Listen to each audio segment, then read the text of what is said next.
Do you have any questions of the guys here? I want to say thank you to the veterans who are here. Thank you so much for defending us. And then I wanted to ask you, Mr. President, because you said you want to bring the tariffs on China down soon.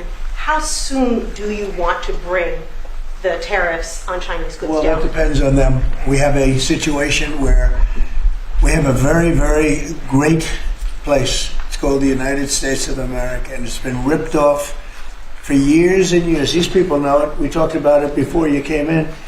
We've been ripped off by every country in the world practically, and friend and foe. And we're not doing that anymore. So what's happened is Howard, how many countries have we spoken to already? 90. And they all want to make deals, and we're going to make deals, but they're going to be fair deals. They're not going to be rip-off deals. And, we were losing almost $5 billion a year. No country can do that. And now we have it down almost to even, maybe even better than even, because of the tariffs on cars and aluminum and steel. We have tariffs 25% on cars, aluminum, and steel. There's a rush to build new steel plants, a rush to build new aluminum plants, and a biggest rush that we've ever seen to build car plants. We have like 11 of them or something, big ones, where you guys maybe work. Maybe you won't want to work, you'll do something else instead of that. But if you like cars, you'd like to work at one of these plants, the biggest plants in the world. 3 of them have left Mexico before construction started, 1 of them during construction. And they're coming to this country. They're coming back. Don't forget, and we get along great with Mexico, but Mexico took 32% of our car building business. So it's amazing what's happened. Remember this number, anywhere from $3 to $5 billion a day. That's not $1 million, that's $1 billion a day. Nobody can even imagine it. And that's what we were losing. And, hence we have $36 trillion in debt and everything else. And in the end, I think what's going to happen is we're going to have great deals. And by the way, if we don't have a deal with a company or a country, we're going to set the tariff. We just set the tariff. It's something that we think that will happen, I'd say, over the next couple of weeks. What do you say? I think so. Over the next 2-3 weeks. We'll be setting the number. For China. And we're going to pick, could be for China too, could be for China. Well, we're dealing with almost all of them. Too many to fully deal with, but we're going to be fair to them. But we're dealing with a lot of countries right now, and could be with China, but maybe we'll make a special, a deal, and we'll see what it will be. Right now it's 145%. That's very high. It got there because of the fentanyl. They're sending, massive amounts of fentanyl into our country and killing a lot of people, probably 200,000 plus a year, wiping them out. You probably all have friends that were killed. Somebody was killed in your family or your friends with fentanyl, and somehow it's made almost exclusively in China. And as you know, we essentially taxed them 10 and then another 10. We also taxed Mexico 25, and we taxed Canada 25. And that's the kind of money that's what's pouring into our country right now. And it's gotten us down from losing $3 to $5 billion a day to actually making money, but breaking even, let's say, but we're going to make a lot of money. And that money is going to be used to reduce taxes. We're going to get big tax breaks. We're going to, there was a time, I said it this morning, I think some of you were there, there was a time from 1870 to 1913, it's a long time ago, we were an all-tariff nation. Foreign nations paid taxes. They paid money to us in the form of tariffs. And that was when we were the wealthiest. We were the wealthiest proportionately that we ever were. And they formed committees in 1887 in particular, but they formed committees to determine what we should do with all the money. We had so much money, you guys would have loved it. We had so much money, they didn't know what to do with it. We gave it away to different causes, and you haven't seen that too much anymore, although we give plenty away, but now we shouldn't be giving it away. We have to take care of ourselves first, right? Absolutely. But we were very wealthy, and proportionately the wealthiest we ever were. We built the Panama Canal. Jimmy Carter gave that away for $1, by the way. One of the most profitable things ever built, the Panama Canal. We gave it away for $1 to Panama. Why? I don't know. Nobody knows, but that's what we had. We had people like that sitting behind this desk. And that shouldn't have happened. Panama Canal It was the most expensive thing ever built by our country in history. I'm talking relative dollars. We've never built anything so expensive. I think it was the equivalent of $1.7 billion. And we've never built anything like that. We built a lot of things, but never so expensive. Then we started building other things. We had a lot of money to do it, all based on foreign countries coming in and paying us tariffs. And we're doing that again, and I think we're going to make so much that we're going to be able to reduce taxes in this country by a lot. And we're also going to treat those countries very fairly. But if we don't make a deal, which is possible, we're going to just set the price. Because you remember, they have to come in, they want to come in here, and they want to do business with the United States. So we want to set a fair price, and we'll do that. We're going to be very fair, but we'll set a fair price, and then they can make a determination as to whether or not they want to do business with the United States. And I think most of them will. And I think we're going to treat them very fairly. Were you worried about what the 145% tariffs were doing to small businesses here in the U.S.? Is that why you're bringing it down?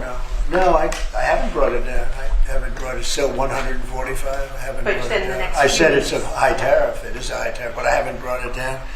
It basically means China's not doing any business with us, essentially, because it's a very high number.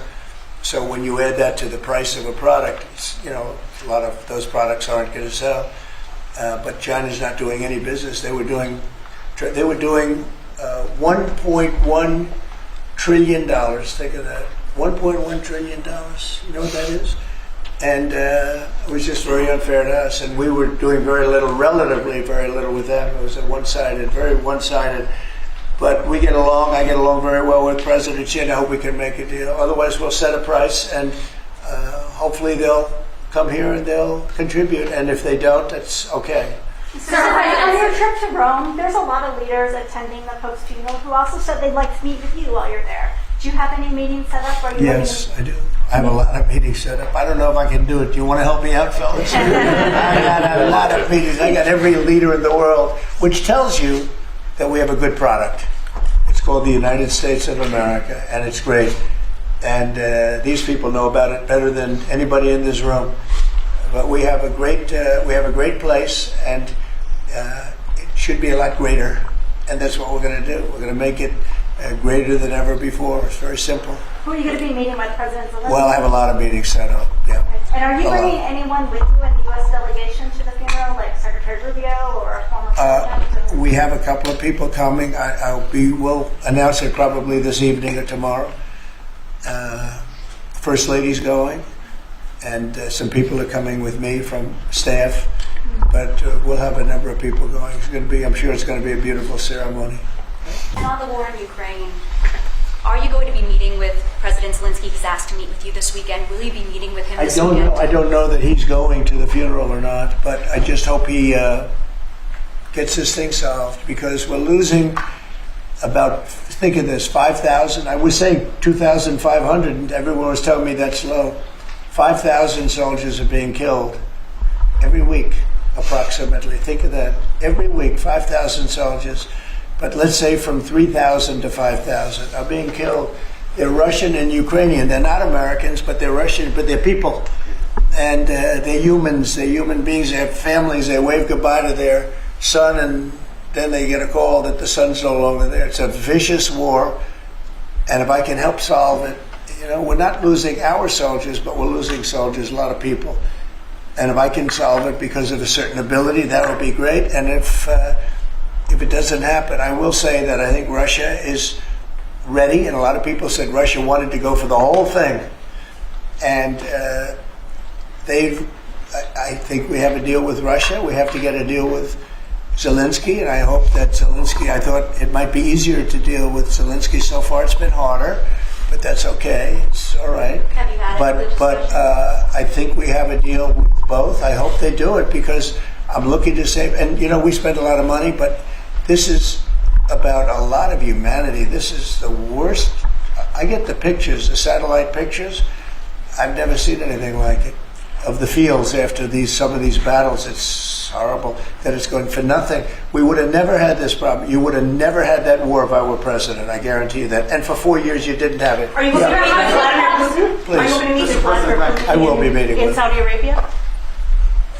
It's possible, but most likely not. I think we'll meet with him shortly thereafter. What is Mr. Whitcock going to present to the Federal Reserve Chairman Jerome Powell, during the Biden administration in the campaign, with inflation raging, he lowered interest rates 2 times. Now, with 2 consecutive months of inflation being down, all economic theory you learn in the 8th grade says it's time to cut rates when inflation is down. He's not done that. Have you had any direct conversation with him? No, I haven't called him. I might call him. I haven't called him, but I believe he's making a mistake by not lowering interest rates. And I think as well as we're doing, we'd do much better. He's keeping rates too high. He historically has been late, except when it came to Biden. He was recommended by a certain person that I'm not particularly happy with, but he will hopefully do the right thing. The right thing is to lower interest rates, so we'll see what happens. I think we're sitting on something that's going to be very good. With all the tariff money starting to come in, our country's going to be doing really well, and hopefully he'll be doing. We don't have inflation. Groceries are down. When I first came in, people were there. They hit me with the first day that I was president. Somebody started screaming at me that eggs are up. I said, I just got here. And in the first week, they were going crazy. You remember that, Linda? Yes. They were going crazy. They're saying egg prices are too. I said, I'm here for 1 week. Just leave me alone. This is the fake news media. And I said, what can I tell you? But Brooke Rollins, our Secretary of Agriculture, and a group working with her have done an amazing job. And egg prices have gone down 87%. Energy now is down $65 a barrel. They have some energy selling gasoline for less than $2 in a couple of states. Alabama, a couple of great states, but all over the country, it's way down from what it was 6 months ago, 3 months ago. And that has a lot to do with the war. When Biden allowed energy to skyrocket, it just skyrocketed. It was out of control. Russia made a lot more money because they make their money on energy. And I kept saying, he supposedly wants to end the war, but he lets energy go out of control. Well, I've gotten it. We are drilling like crazy right now, and we have it down to $65 a barrel. It went up to almost $100 a barrel. And at that number, Putin and Russia made a lot of money. So I think one of the reasons, I think he has a certain respect for me, but one of the big reasons is oil prices are down. I think this is a good time to get the war settled. Thank you. Elon Musk said he'll be stepping back from his work with Doge a little bit and only be dedicating maybe a day or two a week to it. How long would you like to see that continue, and how involved would you like to see him continue to be after? Well, first of all, I can't speak more highly about any individual. He's an incredible guy. He's a brilliant guy. He's a wonderful person. I've seen him with his family. I've seen him with a lot of his children. He's got a lot of children. He treats them good. He loves his children. But he's a brilliant guy, and he was a tremendous help, both in the campaign and in what he's done with Doge.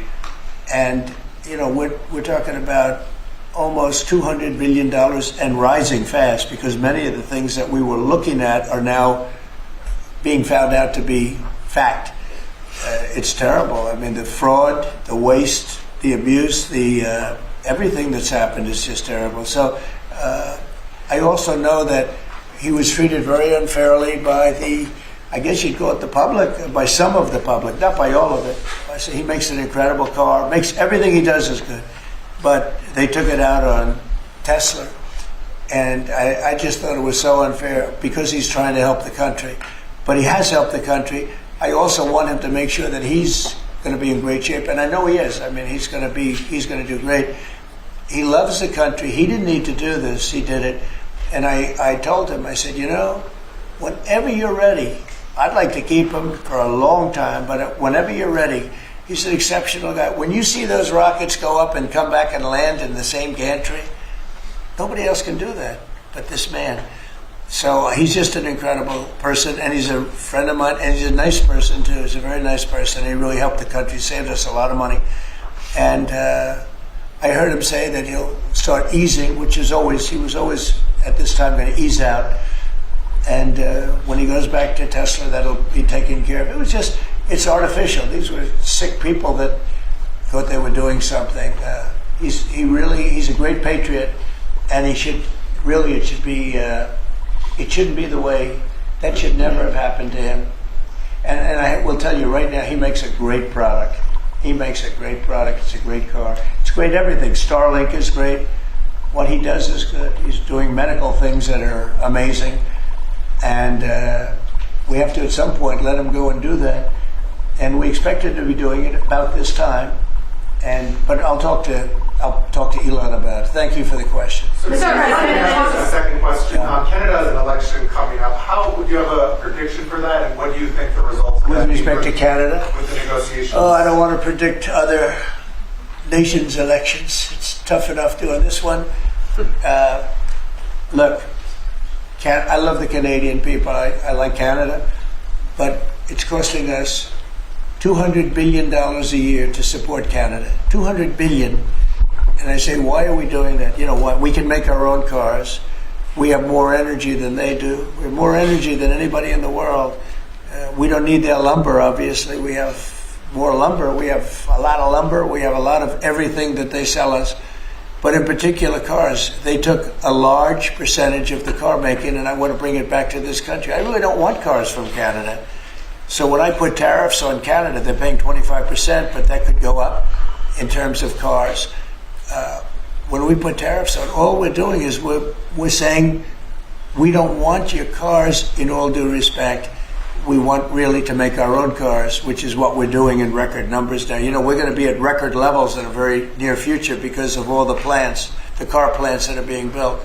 And I'd rather see them made in Michigan and made in South Carolina and made in different states, Tennessee. We have a lot of great car-making states, and we have some that aren't car-making yet, but they will soon be car-making states. And that's what I want to see for our country. At the same time, I want to help Canada. I have spoken to the current Prime Minister. He was very, very nice, I will say. Very nice. We had a couple of very nice conversations, very good. But I don't think it's appropriate for me to get involved in their election. Mr. President, on Ukraine, if I may, this deal that you have with Russia, does it include recognizing Russia's sovereignty over Crimea? Well, everything is good. Look, I just want to see the war end. I don't care. As long, if they're both happy, they both sign an agreement. I have no favorites. I don't want to have any favorites. I want to have a deal done. I want to save the lives. Now, with that being said, we're spending hundreds of billions of dollars through Biden. Biden should have never let that war happen.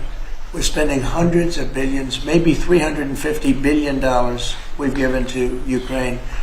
And we could use that money right here. So I'd like to see that. But most importantly right now is when I see the pictures, the satellite pictures of the battlefield, if I can stop that because of an ability I have to do things, I want to see if I can do that. Mr. President, on tariffs, you just mentioned that 25% could go up on cars in terms of Canada. Does that mean that you're considering changes to the auto tariffs and auto parts? No, we're not considering it now, but at some point it could go up, yeah, because, again, we don't really want Canada to make cars for us, to put it bluntly. We want to make our own cars, and we're now equipped to do that.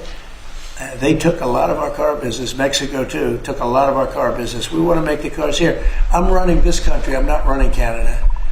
And that's why I asked Trudeau, who I call Governor Trudeau, affectionately, but I asked him, why are we spending $200 billion to support Canada, to subsidize Canada? And he was unable to answer the question. I mean, why are we doing that?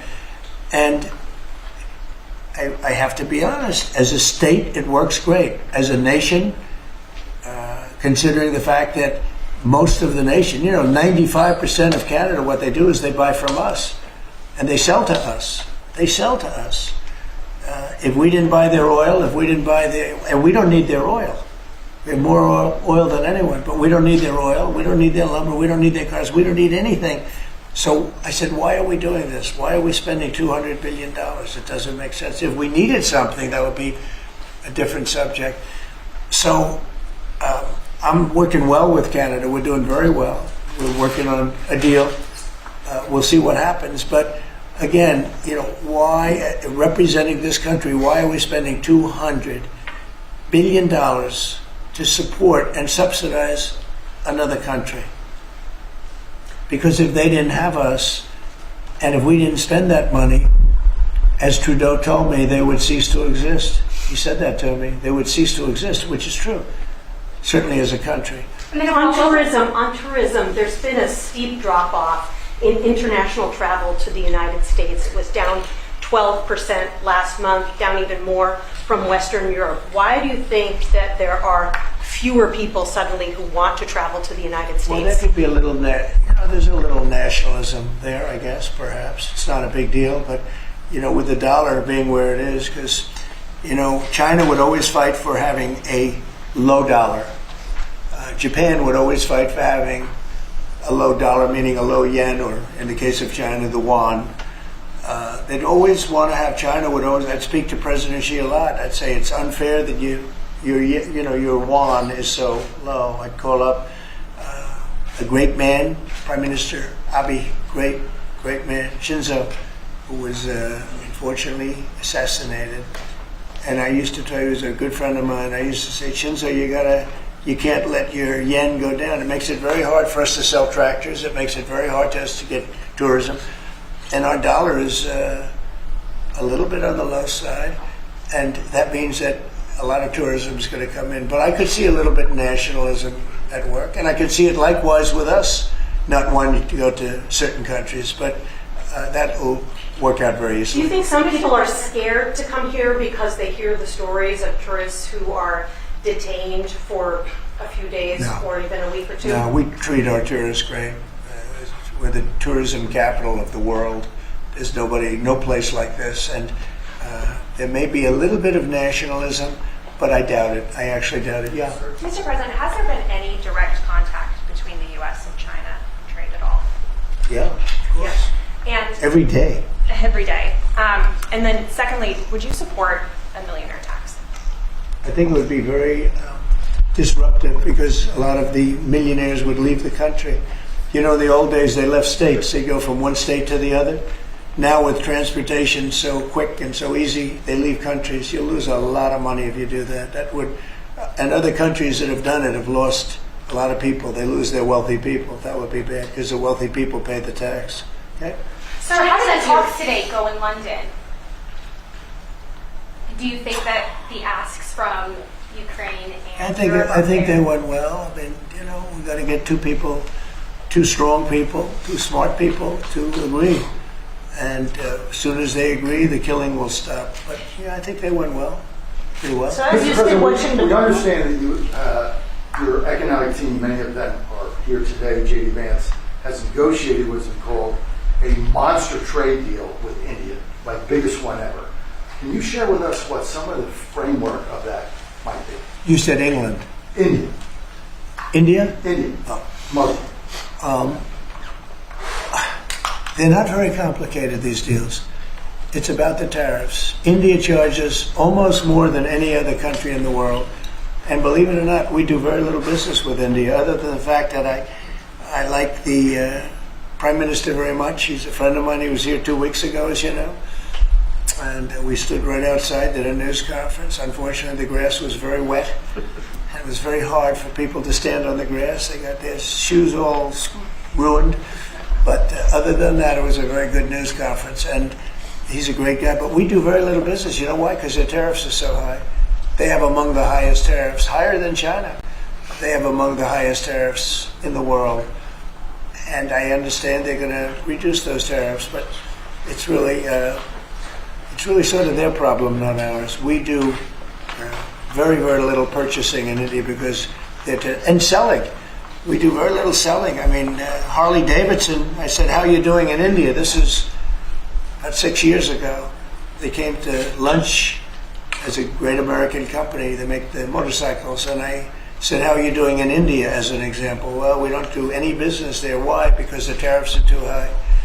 I said, that's interesting. Well, what are you going to do? He said, well, we're going to build a plant in India. And that's what they did. I don't want that to happen. They were forced to build a plant. Well, essentially what we're doing is the same thing. Remember, there's no tariff when they build their plant here. And everybody wants to build because they don't want. And the higher the tariffs go, the more likely it is they come in and build a plant. I mean, If it's 25%, that's fine. If it's 50%, you'll get more plants. 75, you get more. At 100, you get more than that. And they're all coming in at numbers that nobody's. I don't think, Howard, there's ever been numbers like we've seen. Never. $7-8 trillion worth in 2 months. Because it took me a month to get started. In all fairness, but in 2 months we did this, and now we're coming up on 100 days, first 100 days, and I think we're going to be close to $8 trillion. There was never any president that did even a tiny percentage of that. Okay, any other questions? Sure. One of the deals signed by your 100-day mark, and China is saying that we're threatening and blackmailing them into a deal. What would be your response? Well, I mean, China, look, I have great relationships in China, with President Xi in particular, but China has been charging us massive tariffs for many years. That's one of the reasons they were able to steal so many of our companies. They took our companies out of America, and they built their plants in China. And one of those things, so now we're reversing it, but at levels that nobody's ever seen before. No, we're going to get along great with China, I have no doubt about it. Thank you very much, everybody. Thank you, Press. Thank you, Press. Thank you. Send it out. 妈妈是我的心肝宝贝，她值得最好的。想帮助睡眠，促进排便，我为妈妈选太阳星全效克菲尔益生菌。知道妈妈总舍不得买给自己，我来买。希望妈妈睡得香，假巴黎。现在就上快点购母亲节太阳星全效克菲尔益生菌宠爱妈咪超值专区，享各项健康好礼最高3重送，满5000加送520元购物金。透过中天新闻网 App 下单或输入 CTI 推荐码，每单再减50元哦。